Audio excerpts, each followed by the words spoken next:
Pengertian sosiologi. Secara bahasa, sosiologi berasal dari bahasa Latin, yaitu socius dan logos. Socius artinya teman atau kawan, sedangkan logos artinya ilmu atau pikiran. Menurut ahli sosiologi, Agus Combe, sosiologi adalah ilmu yang mempelajari manusia sebagai makhluk yang mempunyai naluri dan hidup bersama dengan sesamanya. Karakteristik sosiologi. 1. Sosiologi tidak memiliki dalil, teori, atau konsep yang pasti.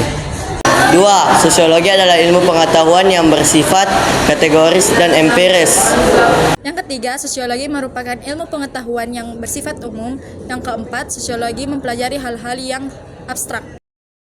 Konsep dasar sosiologi. Yang pertama, masyarakat. Unsur-unsur masyarakat adalah yang pertama, manusia yang hidup secara bersama. Yang kedua, bercampur untuk waktu yang cukup lama. Yang ketiga, saling mengadakan hubungan atau interaksi sosial. Yang keempat, adanya kesadaran bahwa mereka suatu kesatuan. Yang kelima, adanya sistem hidup bersama. 2. Keluarga. Ciri khas karakteristik sebagai berikut. 1. Hubungan berpasangan dua jenis. 2. Diikat melalui perkawinan. 3. Pengakuan atau keturunan. 4. Kehidupan ekonomi yang diselenggarakan. Tujuan dan kegunaan sosiologi. 1. Pembangunan. Makna pembangunan tidak semata-mata membuat, memperbaiki, atau mengubah dalam pengertian fisik, tetapi juga mental dan spiritual. 2. Penelitian. Penelitian sosiologi dapat memberi gambaran perencanaan sosial yang lebih efektif dengan mencari sebab-sebab atau akar permasalahan dari segala sosial yang muncul dalam proses pembangunan. Sifat dan hakikat sosiologi. 1. Sosiologi merupakan bagian ilmu sosial, bukan merupakan ilmu alam maupun ilmu kerohanian. 2. Sosiologi termasuk ilmu yang kategoris, bukan merupakan disiplin ilmu yang normatif. 3. Sosiologi. 4. Sosiologi bersifat abstrak dan tidak konkret. 5. Sosiologi menghasilkan pola-pola umum nomotetik. 6. Sosiologi merupakan ilmu pengetahuan umum bukan khusus. 7. Sosiologi adalah ilmu rasional. Metode dalam sosiologi. Metode kualitatif. 1. Metode historis. 2. Metode komparatif. 3. Metode studi kasus. Metode kuantitatif. 1. Metode statistik. 2. Metode eksperimen percobaan. 3. Metode induktif dan deduktif. 4. Metode survei lapangan. 5. Metode partisipasi. 6. Metode empiris dan rasionalitas. 7. Metode fungsionalisme. Interaksi sosial. Interaksi sosial adalah hubungan timbal balik antara individu dengan individu, individu dengan sekelompok atau kelompok dengan kelompok.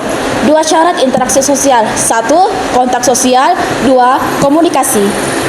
Tipe-tipe tindakan sosial. Yang pertama, tindakan rasional instrumental adalah tindakan yang dilakukan oleh seseorang dengan memperhitungkan kesesuaian cara yang akan digunakan dengan tujuan yang akan dicapai.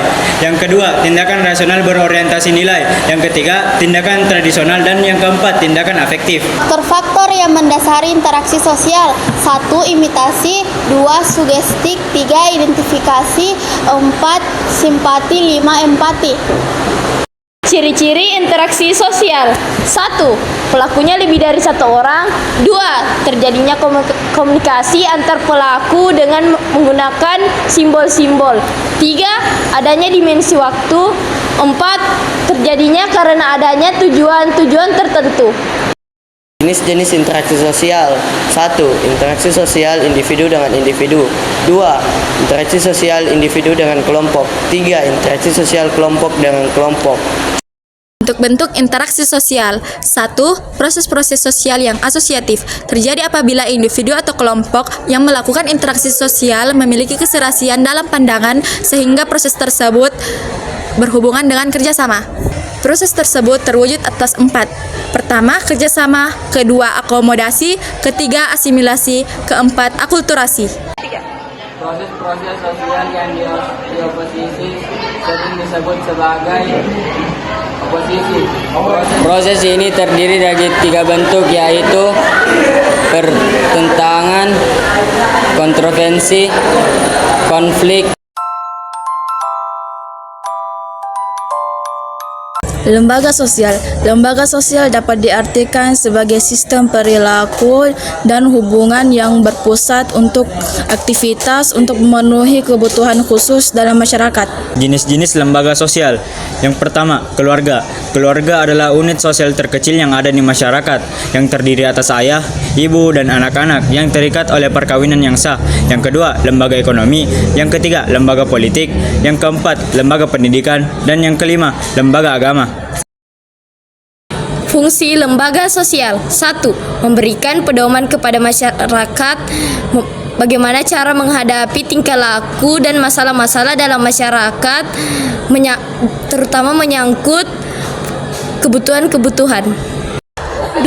Menjaga keutuhan masyarakat. 3. Memberikan pegangan kepada masyarakat untuk mengadakan sistem pengendalian sosial. Ciri-ciri umum lembaga sosial. 1. Memiliki simbol kesendirian. 2. Memiliki tertib dan tradisi baik tertulis maupun tidak tertulis. 3. Usianya lebih panjang daripada orang-orang yang membentuknya. 4. Memiliki ideologi tersendiri. Tipe lembaga sosial. Yang pertama dari sudut perkembangannya, yang kedua dari sudut sistem nilai-nilai yang diterima masyarakat, yang ketiga dari sudut penerimaan masyarakat, yang keempat dari sudut penyebarannya, yang kelima dari sudut fungsinya.